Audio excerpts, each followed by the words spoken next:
anak berhak berhubungan pribadi dengan kedua orang tuanya. Menolak atau mempersulit untuk ayahnya ketemu dengan anak, itu melanggar hak anak. Terus jadi solusinya gimana dong kalau...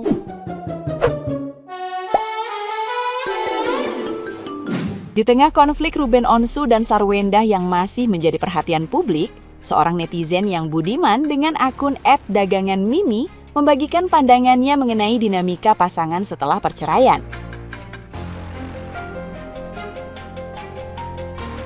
Ia menilai, persoalan mantan suami istri bukan hanya tentang nafkah atau permasalahan pribadi, tetapi bagaimana kedua pihak mampu menjaga kondisi anak agar tidak ikut terbebani oleh konflik orang dewasa.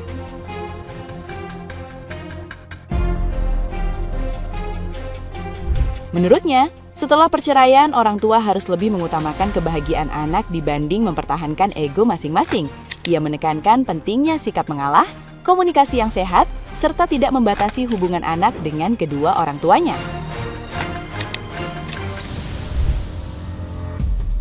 Baginya, rezeki dan kehidupan setelah berpisah tetap harus dijalani dengan ikhlas, karena anak membutuhkan lingkungan yang tenang, bukan pertikaian yang terus berlanjut.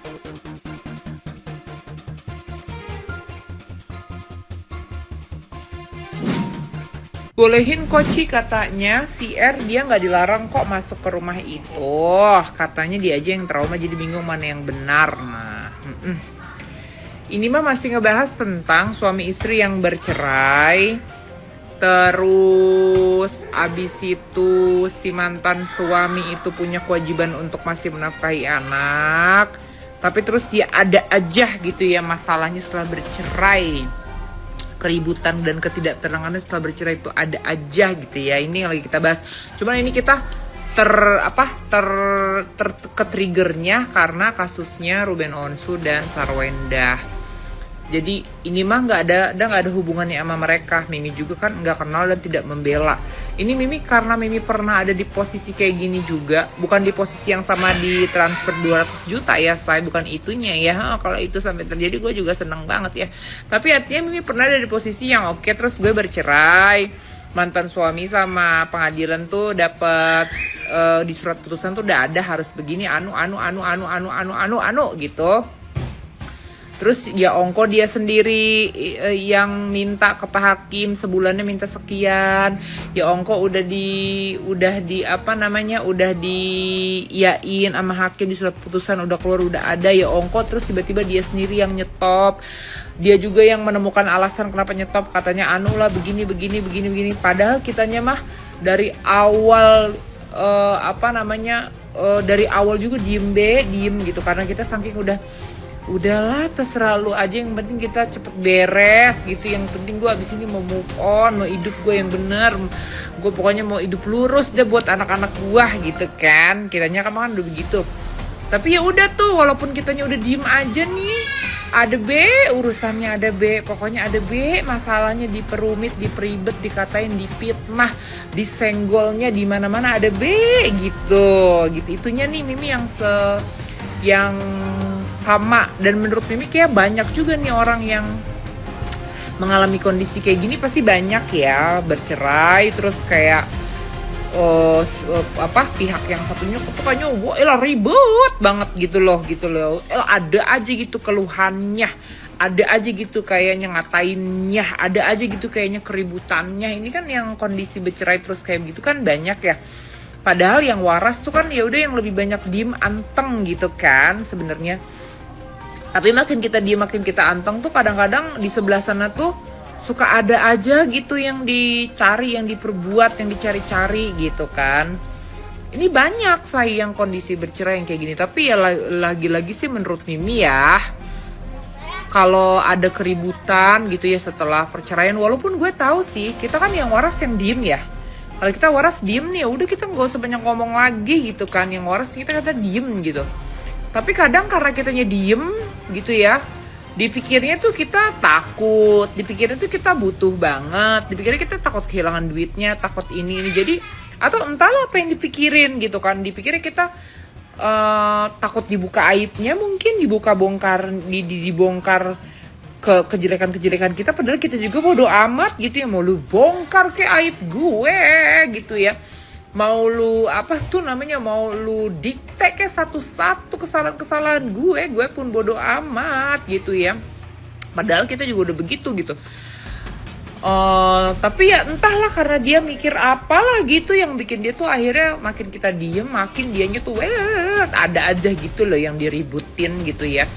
Ongko dia yang ngatur sendiri, ongko dia yang begini, ongko dia yang begitu sendiri. Intinya tuh ada aja sayang bener kondisi perceraian tuh yang kayak begitu gitu ya. Tapi kalau saran dari Mimi sih ya, menurut Mimi ya, ini lagi-lagi ya bukan untuk Ruben dan Sarwenda ya, tapi kalau terusnya kebetulan didengar ya, walau alam disawab, mau dipakai alhamdulillah syukur, enggak juga nggak apa-apa. Tapi intinya ini untuk kita semua, karena kan yang mengalami kayak Ruben dan Sarwenda ini banyak ya di Indonesia tuh, banyak banget sayang perceraian yang kayak begini endingnya gitu ya. Jangan kaget, lu bukan artis doang, orang biasa juga sama begini. Bedanya kalau orang artis 200 juta nilainya, mungkin kalau orang biasa ada yang 1 juta, ada yang 2 juta, ada yang 500 ribu doang setiap bulan gitu ya. Macem-macem, beda-beda, ada yang 10 juta, ada yang 20 juta, pokoknya beda angka doang gitu ya. Tapi yang kondisi setelah bercerai begini tuh banyak banget. Kalau kata Mimi mah, ya udah, walaupun yang waras itu yang ngalah gitu ya, ya udahlah yang waras diem. Jangan mikirin kita diem tuh buat diri sendiri sayang. Jangan mikirnya kita diem buat anak gitu. Maksudnya kayak udahlah, anggap aja emang ya udahlah dia mungkin belum move on, ya udahlah dia mungkin masih sakit hati. Namanya kita juga kan manusia, nggak kurang dari salah. Ya udahlah, mungkin dia butuh waktu untuk sembuh, untuk pulih, untuk sadar. Ya udahlah, emang ini dari Allah, kita dapetnya begini, udah nasib kita punya mantan laki atau mantan bini yang begitu. Udah, yang penting sekarang urusan gue sama dia udah beres, udah selesai, gue udah gak sama dia lagi. Anak di tangan gue, anaknya sehat, bahagia, udah. Gue gak mau ngelarang, pokoknya anak gak bakal gue larang. Mau nginep di rumah bapaknya, mau ini mau itu segala macam, di rumah mantan boleh. Pokoknya yang penting tidak diajak yang macem-macem. Tapi yang namanya orang tua, dia mungkin mantan kita ya say, tapi dia kan bukan mantan orang tua anak kita. Jadi dia bisa aja gak bener ke kita, tapi biasanya kalau ke anak sih gak mungkin gak bener gitu ya. Jadi gitu aja sih Mimi, udah yang penting kita gak melanggar hak anak. Udah, mengalah untuk menang. Menangnya bukan buat gue, nggak apa-apa dia mau bagaimana juga udah nggak apa-apa. Mengalah untuk menang. Yang penting anak gue nggak ruwet, nggak rungket aja ngelihat orang tuanya ribut aja gitu. Karena hal yang kita anggap sepele dan hal-hal ini kita anggap sepele buat anak-anak. Keributan ini kita anggap memuaskan mental dan jiwa kita. Tapi sejatinya ada anak yang tidak bisa bersuara dan kebingungan ya, yang dia tuh hanya menerka-nerka, berpikir-pikir sendiri, terus menahan-nahan rasa sendiri.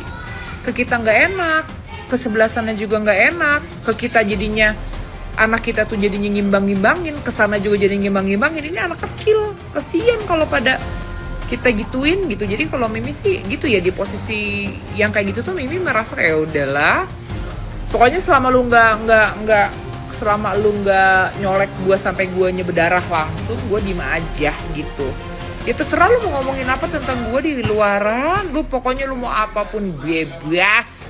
Selama lu nggak ngegaruk kulit gue langsung yang sampai bikin gue berdarah, nggak bakal gue catrok lu. Tapi kalau lu sebatas lu nyenggolnya sampai gue berdarah, baru lu gue penyet gitu kan, gitu. Mimi sih mikirnya gitu sih. Terus bahkan Mimi kalau ketemu gitu ya, mau dia cemberut, mau dia gitu, gue senyum aja say. Hai, ini ntar misalnya lagi jemput anak gitu kan, misalnya ntar ini ya anak gini ya sayang, have fun ya di rumah papa gitu, misalnya manggil atau apa gitu kan, have fun ya gini gitu. Pokoknya memang gitu aja, bodoh amat mau dia terus tetap giniin gue udah gak sakit hati. Gue sesimpan malah gue bersyukur, aduh alhamdulillah udah gak sama dia lagi gitu kan. Tapi nggak Mimi sakit hati kan udah jadi mantan gitu, bodoh amat gitu. Gue yang penting anak gue nggak kebingungan ngelihat gue sama bapaknya dia gitu ya, kayaknya pada pahit aja gitu sih say gitu. Jadi pokoknya yang penting alhamdulillah udah cepet selesai, udah jadi mantan gitu ya. Terus lu pokoknya bahkan Mimi tuh ngodain lu, semoga lu sehat, semoga lu bahagia, semoga lu mendapatkan jodoh yang lebih baik. Karena kalau lu sehat, kalau lu bahagia, kalau lu sukses, itu juga membuat anak kita bahagia. Yang terpenting, kalau gue mah nyari kebahagiaan gak dari elu, kan kita udah masing-masing. Tapi salah satu sumber kebahagiaan anak gue adalah elu juga, dan juga gue. Kesehatan lu, kebahagiaan lu, kesehatan gue dan kebahagiaan gue. Jadi kita berdua harus sama baiknya. Demi siapa? Demi anak gitu. Kalau Mimi mikirnya gitu sih biar gampang. Terus kalau soal rezeki ya, kalau Mimi sih kalau soal rezeki gitu ya, maksudnya walaupun ini kan ngomongin hak anak gitu ya, ini kan hak anak itu memang bener sih, tapi masalahnya kalau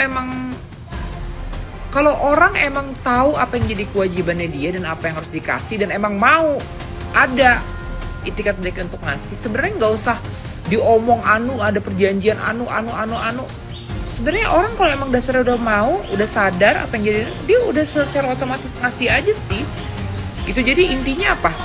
Kalau emang dasarnya nggak mau ada perjanjian, mau ada surat keputusan dari hakim sekalipun, nggak akan dijalanin. Mau di situ ada resiko hukumnya pun, kalau lu nggak ngasih, nggak nafkain, lu akan begini di penjara gini. Belum tentu membuat dia bergerak bakalan ngasih haknya anak gitu ya. Jadi kalau Mimi balik lagi, pokoknya ya kalau kita ngingetin, pasti kan ngingetin. Itu pun ngingetin gak setiap kali dong, sekali 2 kali. Kalau ternyata dia diingetin kayaknya nggak ini, ya udah. Mimi berpikir kayak udahlah, rezeki anak bukan dari gue, bukan dari dia. Allah yang maha mengatur rezeki. Emang yang ngasih makan anak, yang nyokolin anak gua, dia bukan. Allah itu mah. Pokoknya Mimi yang penting ikhtiar maksimal. Mimi kondisi jujur dan apa adanya ke anak-anak gitu ya. Kita ngomong ke anak-anak jangan sok-sokan. Ke anak pengen ngasih yang terbaik. Kalau emang kita belum mampu, gak sanggup, gak usah terlalu dipaksain, hidup apa adanya. Anak itu yang penting bahagia batin, bukan melimpah ruah harta, tapi emaknya kagak ada, bapaknya kagak ada, rungsak sendiri, stres mikirin nyari duit gitu. Udah yang waras ngalah gitu ya. Ngalah bukan biar dia enak, tapi ngalah biar anak kita seneng, bersyukur, hidup apa adanya gitu. Udah kita serahkan, biar Allah lah yang nanti menyadarkan mantan-mantan yang begini. Barangkali justru mungkin kitalah yang mantan toksik itu ya, walau alam bisawab. Pokoknya mengalah untuk menang. Kalau punya anak, jangan mikirin diri sendiri, kita mikirinnya anak. Yang pada ngasih duit, mikirinnya jangan buat mantan, buat anak. Yang pada dongkol karena kagak dikasih hak anak, sabar, ikhlas buat anak, semua buat anak. Kalau Mimi begitu dah. Nah, gimana nih menurut netizen yang terhormat? Silahkan berkomentar ya. Mantan istri mempersulit Anda untuk ketemu anak. Lalu Anda berusaha membalas dengan menstop nafkah bulanan. Berharap itu jadi pelajaran untuk mantan istri Anda. Namun jangan salah loh, itu malah bisa menyeret Anda pada pidana. Memang sih akhir-akhir ini juga muncul ya di TikTokku mengenai mantan pasangan selebritis yang sedang berseteru. Dimana yang satu merasa bahwa aksesnya untuk bertemu anak dipersulit dan diikuti dengan tindakan untuk menghentikan nafkah bulanan. Memang sih itu di lapangan juga aku banyak menemukan ya kasus-kasus seperti itu. Jadi banyak terjadi di lapangan, ayah-ayah yang merasa kok aku dipersulit untuk ketemu anakku. Buat apalagi aku memberikan nafkah bulanan kalau buat ketemu anak saja seperti disembunyikan, seperti aksesnya ditutup. Memang secara ego itu ada benarnya. Tapi apakah itu benar menurut hukum? Nah, di sini tuh aku sebagai praktisi hukum ya, ingin kita mengupas ya, kita sama-sama mengupas apakah secara hukum itu yang bagusnya gimana ketika terjadi hal-hal seperti ini. Secara hukum, untuk menstop memberikan nafkah bulanan sebagai pembelajaran karena istri menutup akses untuk ketemu anak itu adalah hal yang sangat salah besar. Nah, mari kita bedah hukumnya secara jernih ya, dimana kewajiban memberi nafkah itu adalah mutlak dan itu diatur dalam Undang-Undang Pernikahan di pasal 41 ayat B, di mana sebagai ayah yang bertanggung jawab, bapak adalah pihak yang bertanggung jawab untuk biaya pemeliharaan anak, terlepas dari apapun permasalahan Anda dengan mantan istri. Jika Anda stop memberikan nafkah, maka Anda bisa dianggap juga melanggar pasal berapa ya? Saya lupa, Pasal 76 ayat B Undang-Undang Perlindungan Anak. Dengan ancaman pidananya juga nggak main-main. Anda bisa terancam maksimal 5 tahun penjara. Jadi baiknya menurut saya ya, jangan pakai cara itu jika ingin memberikan pelajaran. Nah, untuk pihak kedua juga, untuk istri ya, yang kedua, apabila Anda, aku jadi lupa apa yang mau dibahas. Nah, kalau istri juga melarang anak untuk ketemu. Itu juga istri disebutnya egois, bisa disebut egois karena Anda juga melanggar pasal 14 Undang-Undang Perlindungan Anak yang tegas menyatakan bahwa anak berhak berhubungan pribadi dengan kedua orang tuanya. Menolak atau mempersulit untuk ayahnya ketemu dengan anak itu melanggar hak anak. Terus jadi solusinya gimana dong kalau saya dipersulit? Nah, jawabannya bukan dengan balas dendam pakai cara mempersulit nafkah bulanan, tapi justru Anda harus tetap memberikan nafkah bulanan sebagai itikat baik yang menunjukkan bahwa Anda adalah ayah yang bertanggung jawab. Lalu, ajukan gugatan ke pengadilan dengan dasar pasal 49 Undang-Undang Perkawinan. Itu karena biarkan hakim yang menilai apakah mantan istri Anda telah lalai dalam kewajibannya untuk melindungi psikologis anak. Nah, ingat, dalam perceraian yang selalu menjadi korban pertama adalah anak. Jadi jangan jadikan anak sebagai tameng atau senjata untuk orang-orang dewasa berperang, untuk ego orang-orang dewasa.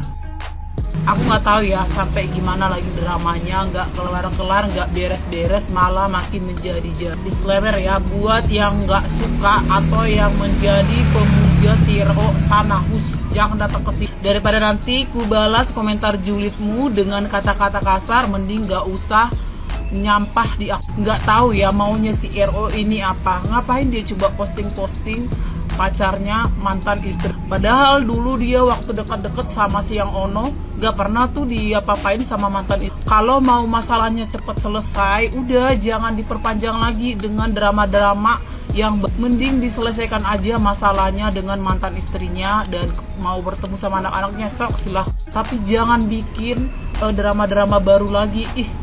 Jijik banget tau. Padahal mantan istrinya itu diem gak ngebalas apapun setelah pengucapan permintaan maaf kemarin. Dia kayak mungkin sekarang udah kena mental ya, mungkin si RO ini belum puas kali ya bikin mantan istrinya kayak gitu. Dia pengen mantan istrinya cepet-cepet metong kali, padahal udah mulai ada masalahnya. Terus dia posting kayak gitu lagi di akunnya, apa nggak tambah rame? Gimana mau beres-beres? Yang ada berjilid-jilid ini drama nggak beres-beres.